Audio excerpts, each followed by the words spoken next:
Have you ever thought about those kind of events that happen around the world, those big, large ones, things like the Olympic Games and so forth, and you wonder who's in behind that and how do these events come together, and if there are sponsors and how there is their involvement within the different projects, and they hold events within the big event as well.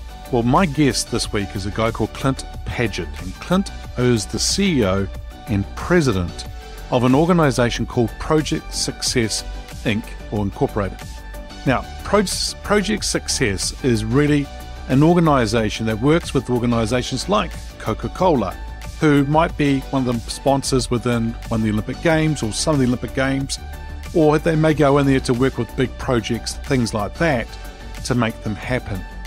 And so in doing so, Clint has learnt a lot over the years in doing all of this, and he's learnt a lot about project management, and he's the author of 2 books, but one of the latest ones is called How Teams Triumph, and it's about managing by commitment. And it's really quite an interesting book, and it's been a really cool interview with Clint. The title of the episode is called People Matter, because what Clint has noticed is that as he's gone and worked on these major projects, that it actually is very matrix, but it actually comes down to people. And people is really important. And so Clint has got many years of experience, and he shares that within the actual interview as well. But the other thing too that we did talk about was about you can't hold people accountable, that they need to help themselves. But also he talked about we've always got to put people first. And people remember how you make them feel. That's really important to understand. But he had a really quite a cool, interesting sort of statement or thought in relation to the world of being agile, organizations working and projects working in an agile kind of environment. And I'd love you to listen to the episode because I want you to hear about what he thought about people who came up with that name or that concept of agile. All right, listeners, hey, this is a great interview with a guy called Clint, and he and I had a fantastic conversation. So, whatever you're doing, have a listen and enjoy. Welcome to Leadership is Changing. Each week, we and our guests provide information and insights through exploring leading change. This is taking your leadership to another level by finding the balance between executive excellence and personal well-being through stories that inspire real change.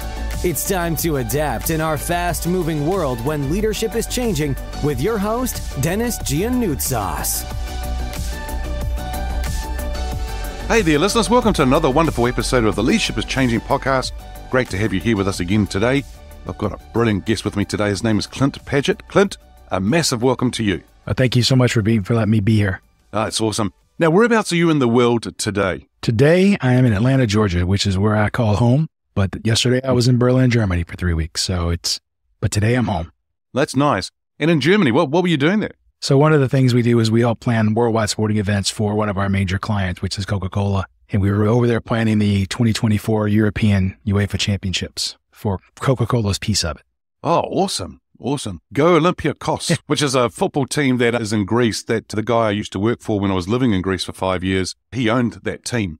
And so that's why I'm like, yeah, go for it. European champions, that'd be pretty cool. Excellent. And so that'll be a fascinating kind of thing to do is organize events and things happening. And yeah, it's really good. Now, we've talked about where you are in the world. Now, you have an organization. You're the CEO and the president of an organization called Project Success Inc. Tell us more about them. So we've been around for 40 years. And what we do is we help our clients. We do training, help them learn how to do project management. And then we help them execute against their project plan. So the bulk of what we do after we train them is actually work side by side with them in their environment to plan their particular project in their own universe with all their terminology and their unique issues. And then we help them keep those projects on track. So that's basically, we're kind of a one-horse pony, been doing it for 40 years though, and it's really worked well. And that's all around project management.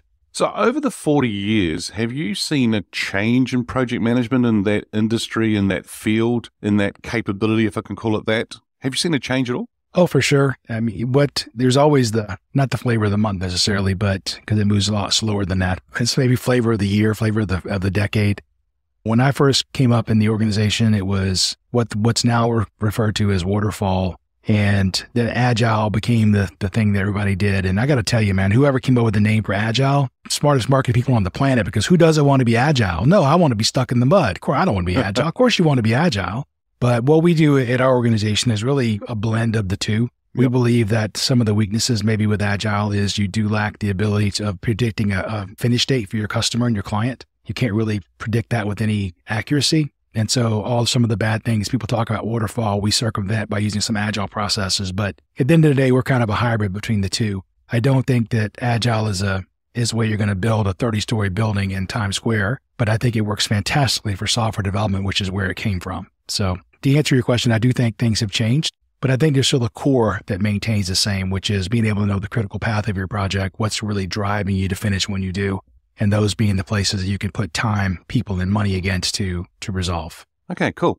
And then I see that you're also a Forbes Books author. What is that all about? So I've written 2 books on project management. The first one came out in 2009 on Wiley, and that was called the Project Success Method, which is really more around the nuts and bolts of how do you plan and execute projects, no matter what they might be. And then I noticed that over my career, I was spending more and more time talking about people. And in project management, there's really 2 parts to the equation. One is the process. You have to finish A before starting B, and then how long does the whole process take to get done? But the other part is people. And I think that process is something maybe software can help with. It's something that can be written down, but people are a lot more difficult to solve.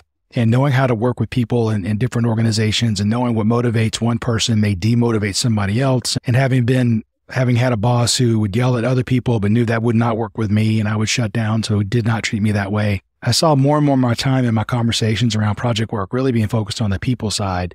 So my second book was the one that came out on Forbes Books, and that was called How Teams Triumph. And it was really more around the people side of managing projects. Yeah, nice. Very good. I actually say, coming from the business side as well, program management, project management, then into HR 20 years ago, I actually say life would be so much simpler without people. But then on the other side, we need people, right? And so I think that from a project management perspective, sometimes it's actually it's more difficult being a leader in the sense that it's a matrix kind of organization. So you're bringing people in for a project possibly, and so they don't actually always report into you. They may report into someone else, but you got to get it done. You got to get things done. And so I think it's more difficult than somebody reporting into them. I think you nailed it, right? That's the very crux of the issue, is that most of the world today works in a matrix. And in a matrix organization, as you pointed out, you don't own the people on your project team. They don't report to you. You don't give them pay raises or job reviews or performance reviews. Their functional manager does that. And that's certainly one complexity. And then the other complexity is most organizations work on more than one project at a time. So not only do you not own the people on your team, you're competing for their time with 5 other projects. And yet you're going to be held accountable to get the project done in the end. And so what we've found is the people side being so important is making sure that the people hold themselves accountable, because I can't, as the project manager, I don't own them. The only chance I have of being successful in a matrix is I really have to focus on the people side and make sure they hold themselves accountable, and the rest of the team holds each other accountable. So we try to drive that accountability back down to the team member level, and which is really where it belongs. And then the project manager is just there to facilitate and help solve problems. Yeah, and there's a great word, facilitate. That's what we're there. It's almost, you remember the days where they had the traffic cop in the corner and the traffic cop was sort of signaling people where to go and things like that. That's how it is, I think, at times. It's a sort of a runaround sort of explanation. Now, you've also got a podcast called The Conversation with Clint Padgett podcast, right? And so you're having conversations with people. Yeah, for sure. I mean, what I did was I said, all right, let me take this a step further. And so some background, I'm an engineer. And one of the things that engineers are probably not known for are being conversational and open and warm and loving and wanting to have parties. And it's just not who we are generally, right? As engineers, I'm being stereotypical, but I can speak about engineers because I are one, right? So I'd rather go to my cubicle and design the perfect widget than to go to your marketing meeting or your project management meeting. So I said, all right, look, if I'm going to do this, let's do this 100%, which is the only way I do things. And so let's do the podcast and let's interview authors that have written really good books on how to be a leader, how to communicate, how do you have conversations, do academics that are doing research in that same area, and then try to interview some business leaders around how have they seen to be successful, what are their keys and tricks to success. And that's really the gist of the podcast, or the purpose of it. Oh, excellent. That sounds like some pretty fascinating conversations you have with people. I've been lucky enough, my first guest was Keith Ferrazzi, who's written, I think, 3 New York Times bestseller books. He actually spoke. So I'm a Georgia Tech grad, in electrical engineering, but then my MBA was from Duke University, and he was the commencement speaker when I graduated from Duke. He had just written a book called Never Eat Alone. And I was lucky enough to have him come on the podcast. And I've talked to many New York Times bestsellers since, really around some great conversation pieces. Sherry Turkle from MIT, just some fantastic people who came on, and I've been very lucky. Yeah. And before Project Success and what you're doing there, what was your background around your career? What did you do before that? So I grew up in the south of the U.S., and when I graduated high school, I didn't really know what I wanted to do with my life. So I did what a lot of us in the south do, is I joined the service. And I spent 6 years in the Navy on an aircraft carrier. And what you learn then is you work 7 days a week because you're at sea, or you should be. That's where ships are made for sea, right? So you spend 7 days a week at sea, and you could be out for 6-7 months at a time. And you work 12-hour shifts, 12 on, 12 off, except for the days you work 16 hours because you have this rotating watch. So after 6 years of this, I thought there's probably something better to do in my life than this. So I got out of the Navy and I went to work in the shipyard. And there's probably no greater motivation to go to college in the world than to work in a shipyard in Norfolk, Virginia in December and January, which is exactly what I was doing. It's super cold because if you think about it, ships are on the water. It's cold in Norfolk, Virginia in the U.S. in the wintertime. The wind is coming off the water, slicing right through you. And so after a few months of that, I thought, okay, there's definitely got to be something better to do in my life than this. And I was lucky enough to get accepted to Georgia Tech. I'd wanted to be an electrical engineer since I could remember. I mean, probably from the time I was 8 or 9 years old, I was checking out books on robotics and lasers. And I knew I wanted to be an electrical engineer. And luckily, I was able to get accepted into Georgia Tech. When I graduated, my first job, I walked across the street. And if you're familiar with Atlanta, Georgia Tech is on one side of the street, and across North Avenue is Coca-Cola. So I spent 6 years at Coca-Cola in the sales equipment engineering group, working on different projects, really within cold drinks. We worked on bottle can vendors, fountain machines, et cetera. And then in 94, the city of Atlanta got awarded the Olympics, and I wanted to work on that project. So I left the company, the Coca-Cola company, and then went to work for Project Success, which is the same company I'm with all these years later. And I got to be involved in the 96 Olympic Games, the planning of it. So that's kind of my background. Yeah, brilliant. I actually had the privilege of coaching some executives from Coca-Cola around the world as well, and really cool people and an awesome organization. So that's really great that you shared all that. But how did you actually get into leadership yourself? So it started really in the Navy. And one of the things you'll find is sometimes you learn things from the way things should be done. And then you see how that they're done the opposite way. And you go, okay, I don't want to do that. So in the Navy, in any service branch, you're going to be led by somebody who is a rank above you. And that rank may not be achieved by competence. It may be achieved by the fact, and I mean, I don't want to broad brush it too much, but I was enlisted, and therefore I worked for people who hadn't gotten a college degree. And some of those people were not, I didn't think, as smart as I was. And their management style was basically, I rank above you, thou shalt do. So I said, okay, that's not how I want to be when I'm a leader. So I did get some leadership roles in my 6 years there because I began to gain rank. And of course, then I had people under me when I did that. And then when I got to college, I was an older student, right? I was 24 years old when I got to college. And you come into college at 24 and your main goal isn't to go drinking every night because you've already been there, done that. Nobody does it better than the U.S. Navy, right? Maybe the Royal Navy may say differently, but the U.S. Navy, we definitely know how to party. So I'd already done all that. And I was nose to the grindstone. And people just kind of gravitated to you because you'd been out there doing stuff and you were a little bit older. So maybe you had some answers to things. You'd lived some life that they hadn't seen.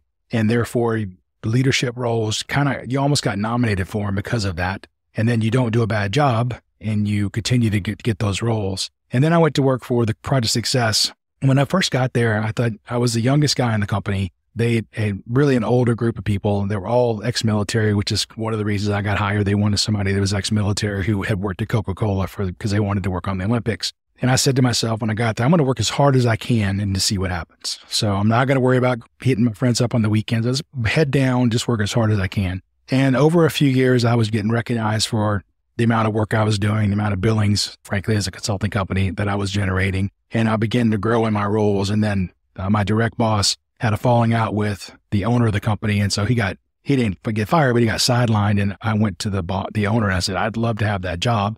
And since I've been doing the work, I know the people and I'll continue to do that. We can just add this like an extra thing on top of me. Of course, he said, that sounds like a great idea. No more money and you get to do all the work. That's fantastic. So I did that. And one of the things I found was nobody wanted to tell me no because I had done it. I had worked 52 weeks a year. I'd worked 50 of those weeks on the road. I'd done it all. So when I asked them to do something, nobody would say no because I wasn't asking them to do something I hadn't already done multiple times. And there was a lot of loyalty that got engendered, and people saw that I was also had their best interest at heart. I'll try to make this as short as I can, but basically around this time, I'd been there with the company about 11 years, the last 3 or 4 of which was running the consulting group. And the owner wanted to retire. He wanted to get out of the business, and he wanted to sell to somebody within the company. And there ended up being a couple of different factions within the company. In the other faction, so it wasn't actually that I wanted it. It was just I didn't want the other side to have it because what they were going to do, I thought, would destroy the company and who it was. So who we had been as an organization. So I said, well, I think if we do that in 5 years, we won't be here as a company. So let me do something different. So I put together an offer. I talked to 13 different banks, and the 13th did not give me the loan, but they gave me the information I needed to go back to bank number 12, who gave me the loan. And so anyway, I was able to buy the company. So somebody said one time, how do you get to be president? I said, it's easy. You buy the company and make yourself president. So that's kind of what I did. And then, but again, because of the fact that I had been there and they almost saw it as one of their own, taken over, it grew from there. And so that's really my role the last 15, 17 years, I guess, 18 years now, has been in that role as the owner, because this is be going into my 30th year of working at the company. And I still continue to do the job today. As I just said, I was in Berlin for 3 weeks and with 2 other people on my team, and we're all doing the work, still the same. Yeah, that's brilliant. Wow. That's a really cool kind of story that you share there, that journey that you've actually had. Now, the question I've got here for you next is, now this person could be alive or from history. Who's your favorite leader and why? I really struggle with this one, to be honest. I wish I had an answer for you.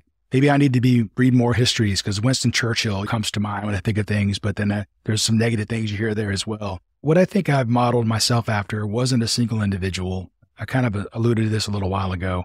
I've been lucky enough to work with a lot of different people in my career. And then through my interview process, I've talked to a lot of great leaders. And I've tried to adopt some of the things that I saw common in those interviews or common in what I was experiencing. And then I also took from people that did it a way that I did not like and said, I will never do that when I'm in charge. I would never do it that way. I would not yell at people. I would not do this, that, or the other. So I've kind of cobbled things together through listening to other people talk and watching them, observing what they do and how they do it, and then really recognizing within myself who I am as an individual. And one of the things that I do is I put people first. I've always been a people person. And I joke this, really, I was talking to a guy at Warner Brothers Pictures. This has been years ago now, but I was trying to introduce him to our process and what we do. And he stopped me mid-conversation. He says, I thought you said you were an engineer. I said, I'm an electrical engineer. He goes, what is all this touchy-feely people stuff? And I said, I know it sounds funny to be coming from an engineer about people stuff, but last time I checked, people do projects. And if you want to be successful in the projects, you had better learn how to deal with people. And I'd rather deal with people from a mutual respect perspective than a mandate perspective, because if you do that, then they're just looking for the next time to get out, or you end up getting hurt in the end. So I've kind of taken the things that I liked and also taken the things I did not like to make sure that I don't do. And so I like things that I like to be transparent. I like to be consistent in how I do things. I'm the same person when times are bad as I am when times are good.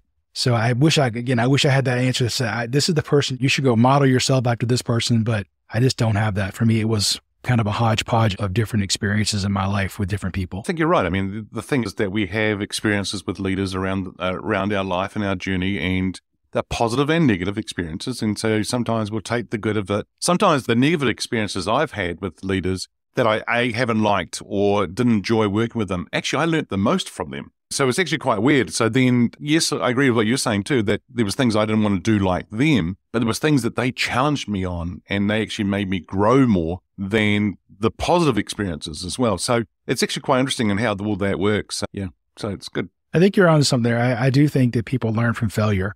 And I've heard certainly that you learn more from failure than you do from success. I don't know that I 100% agree with that, but I do know you remember your failures probably more than your successes. That's for sure.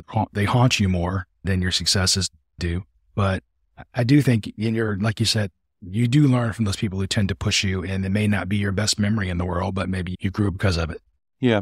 And I also think that there's the other side too, which is people remember how you made them feel. And when it's an emotional thing, that's really quite hard. And some people hang on to some experiences that have been not nice for them at all, and it's hard for them, and they have to process it and go through it to move on. And and so sometimes they may take that into another role And then they might think that their leader's going to be like that, but then they have a nice experience, or a positive experience, because the leader is totally different, which is good for them too. Yeah, and I think you're saying was something I've heard before that I really liked as well, and that is that people may not remember what you say, but they remember how you made them feel. And so even and the way I look at that is, even if I have bad news to deliver, I mean, I've run my company through the Great Recession, right, out in 2008 and 2009, and we had to make some super hard decisions during that time period. And then, of course, through COVID, we were basically a face-to-face organization. We work best when we're face-to-face with a team, and that wasn't happening during COVID.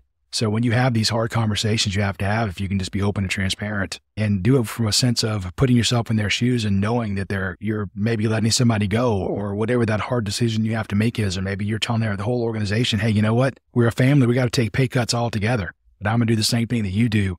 I think that if you can do that in a compassionate way and let them feel like that they understand you care, then whatever the message is, I think it's maybe muted a bit. They don't feel the full brunt of it because of the fact that you're making them feel like they matter, and they should matter. I remember in Hewlett-Packard, we had a period of time where the company wasn't going well. The share price was falling like a brick or like a rock. It was just going down. And so we all had to take pay cuts. And so we were asked to, but in some countries, you didn't say you must take a pay cut. In some countries, you had to ask and they had to accept. Our country was one of those. And so I did take a pay cut, and it was for probably about a year. But the thing was, when the new CEO came on board and things started to turn around, they actually gave those people who decided to take a pay cut a bonus, a small bonus, to say thank you. Those who didn't take the pay cut, who decided they didn't want to do it, really got upset. And I was like, wow. And it was the difference between those who were willing to stand on the line and do things or step over the line and make things happen, and those who didn't. But when it came to the bonus time, they also wanted to have their hand out too, to say, I do it, but they didn't take the risk. They didn't do the hard work. And yeah, and that's frustrating from the person who did, right? I mean, it's also incredulous sometimes when I see things like that, is how in the world would you expect to get the bonus when you didn't feel the pain that everybody else felt voluntarily. You got to stay whole, and then you want the piece they're going to get now. Yeah, yep. I'm with you. Now, the show is called Leadership is Changing. When I say that title or that statement, what does that mean for you? I think, and I don't want to be contrarian, but come on, go on, be it. I would say, so what I wrote down when I was thinking about this is preparing for this interview, I thought, but is it really? I mean, I'm one of the, and maybe I'm just in the minority and I'm wrong, which could very well be the truth. I don't think leadership should be changing.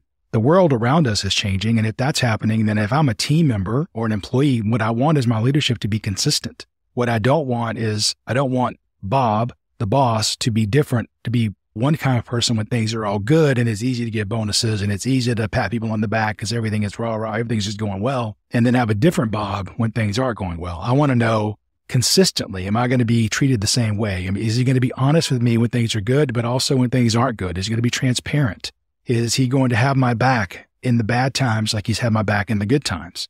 So yeah, bonuses are easy when things are good, but what about when things are tough? Are you taking the same pay cuts that I'm taking? Are you going to swallow the same bitter pill that I'm having to swallow? So are you going to be consistent in that way? So I would like to posit that maybe leadership, maybe it is changing, but I'm thinking maybe it shouldn't be. If the world is changing around us, and it certainly is, I would like to think that somebody in the organization at a certain level is got some consistency that could be that stability we need in a world to change. Otherwise, I feel like I'm swimming from point A to point B and point B keeps moving. I'd like Bob or Jane or somebody on the island flagging me down going, it's over here, come this way. It's shallower over here. This is the safe place, right? Kind of leading me through that as opposed to not knowing where I'm going. So I do think certainly the world is changing. Pandemics and recessions and AI, we can keep going. There's multiple things that are constantly changing. I do think that consistency from your leaders would be, I think, a beneficial thing. Yeah, we'll talk about the change as well that's actually happening in the world in a minute. The thing here is that when you said at the beginning of after that, I asked that question, which is it really? I think the beautiful thing about the statement as well is really it's a question. It's a statement and a question, and it's actually making people think about it. It's actually making people think. And so it's raising the awareness with leaders about, is it changing? Do I need to change? The world's changing. Am I keeping up with things? And that's the big one. I totally agree. Totally agree. Yeah. And I'm not saying that you shouldn't change. And I want to be clear here when I say this. As a leader, when I say I hope leadership isn't changing, it doesn't mean I don't change my mind. I often change my mind. I base my decisions on facts and data, and I may get data at a later point that says, you know what?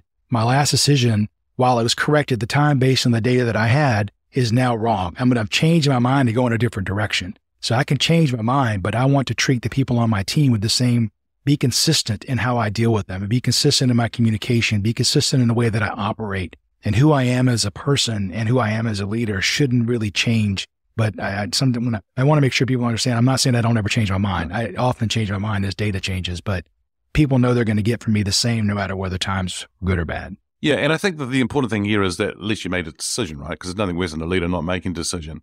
The key word that I'm picking up from you that you've actually said it a few times already, Clint, is the word consistent or consistency. And I think leaders need to be consistent. And if they're not, people will think one day, oh, what, Denis has arrived at work, so which one of Denis is going to show up today, right? Because it's inconsistent. And then that's a scary thing for a lot of people.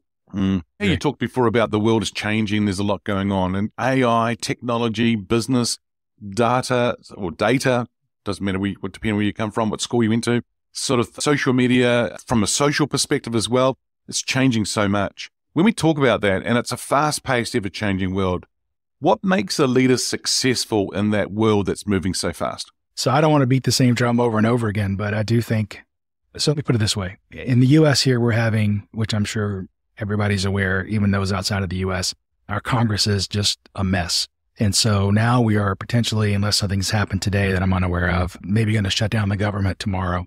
And yet the same people who are making the decision to shut the government down will not be subjected to the pay cuts or no pay. They still get paid no matter what. And to me, this is patently unfair.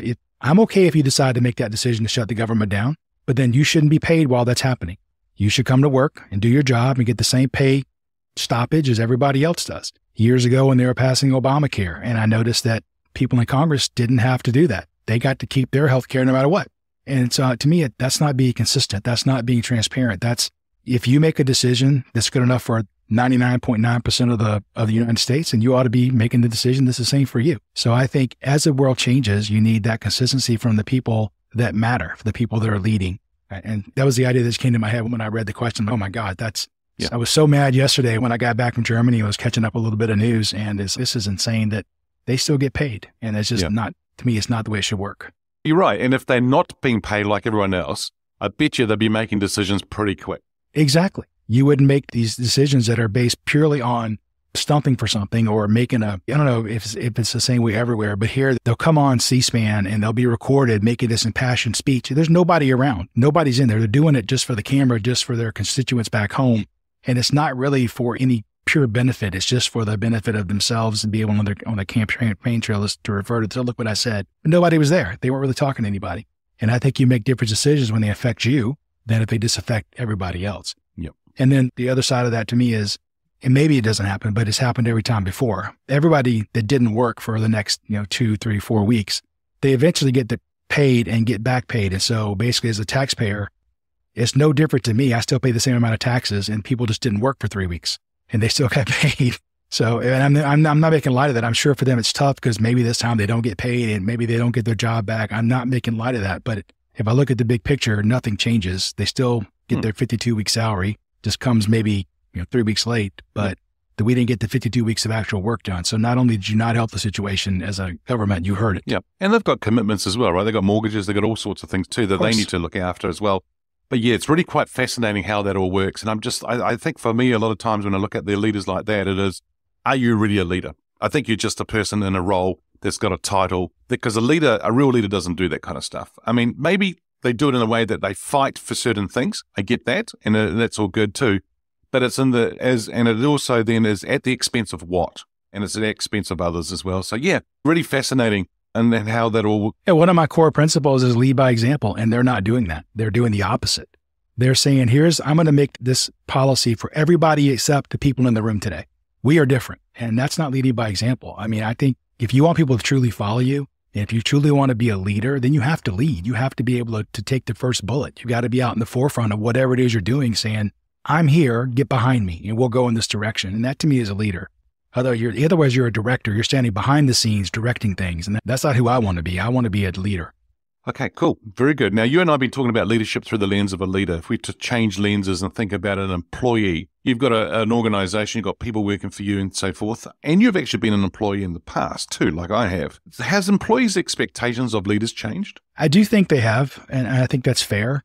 I think that everything I've said to this point, I still truly believe. If I put myself in the employee's shoes, I do think, though, they expect different. They expect Clint to be different in 2023 than Clint was in 2000, right? Because he's older, he's smarter. Hopefully he's learned some valuable lessons along the way.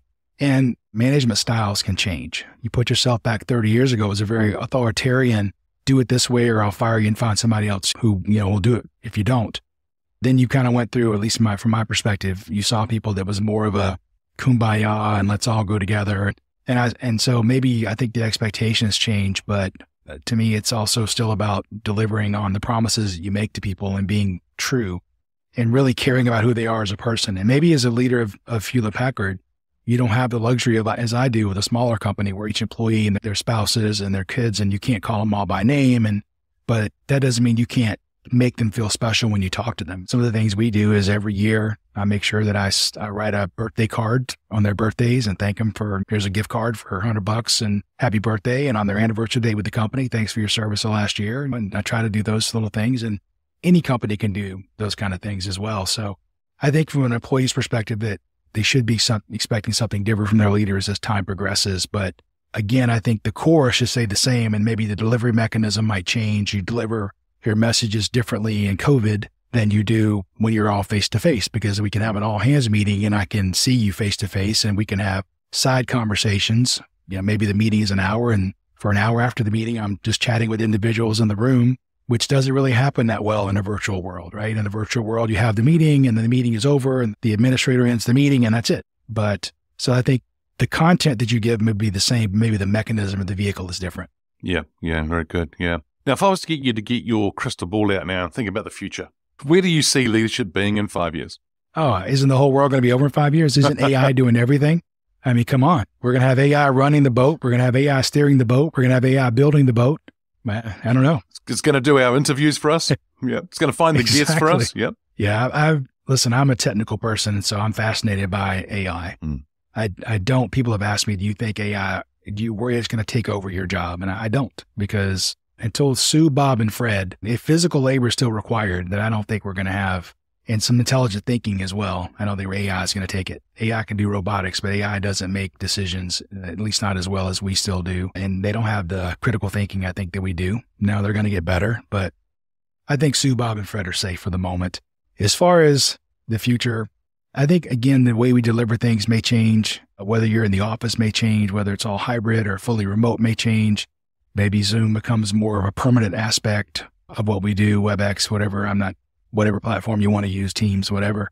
But I still think that what comes out at the end is when I'm working for Denis, even in 5 years, is he going to be the same Denis as he was, but smarter 5 years ago than he was 5 years ago? But he's going to be the same. Is he going to treat me the same? Is he going to have my back the same? Is he going to be the same consistent, appreciative of my work effort that he was back then? And I think that, to me, is still the important point. I mean, listen, if you don't have an organization, if you're a team of one, and I know a couple of these who are solopreneurs, if you want to call it that, and while I like them as individuals, we can't work together because they are 100% about throwing the parts in the water, start swimming, and trying to build a boat around them as they go. And that works when you're a solopreneur, because if you sink, it's all on you. And you got nobody, you're not drowning anybody else with you. And you don't have to have a true vision, because you think about it as you do it and do it. But if you're leading an organization, building the boat as you're going along, I don't think is how as a team member, I would not be on board with that. I want you to have a plan for how we're going to do this and how we're going to get there. How are we going to go from point A to point B? Fully understanding if we hit a cyclone in the middle, we're going to have to do some detours. I get all that. Plans change, but give me a vision for where we're going, and don't just say we're going to figure it out as we go. I don't think that works in large organizations, and it certainly doesn't work in my organization. So I think lots of things can change in the next 5 years or 50 years.